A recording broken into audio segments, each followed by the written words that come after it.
The British Prime Minister Rishi Sunak has announced a reverse decision on some of the country's biggest green policies. The decision has prompted backlash from all political parties, car manufacturers and Greens campaigners. Back when he liked showing off his green credentials.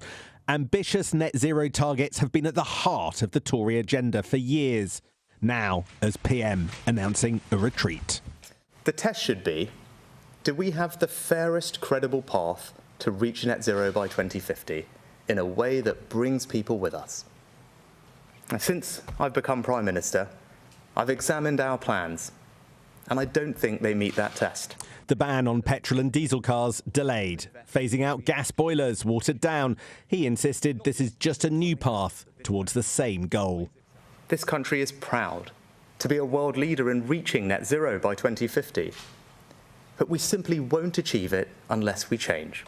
We'll now have a more pragmatic, proportionate and realistic approach that eases the burdens on families.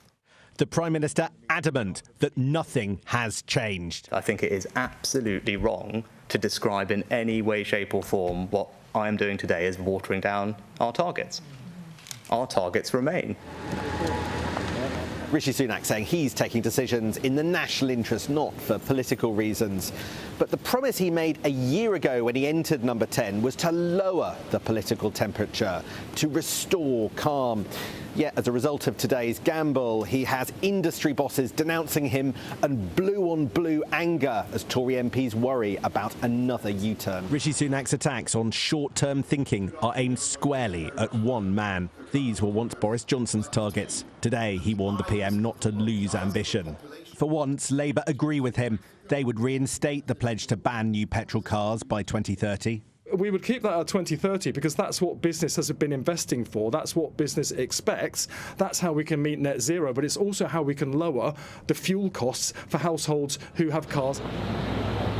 As the Prime Minister spoke in New York, world leaders are gathering for the UN Climate Summit, unimpressed with what they've heard. Well, I think it's unfortunate that he would do that. And I think the people of the United Kingdom largely agree that it's the wrong decision. A climate consensus in place for many years, today shattered. This, the go-ahead for net zero differences to be at the heart of the election.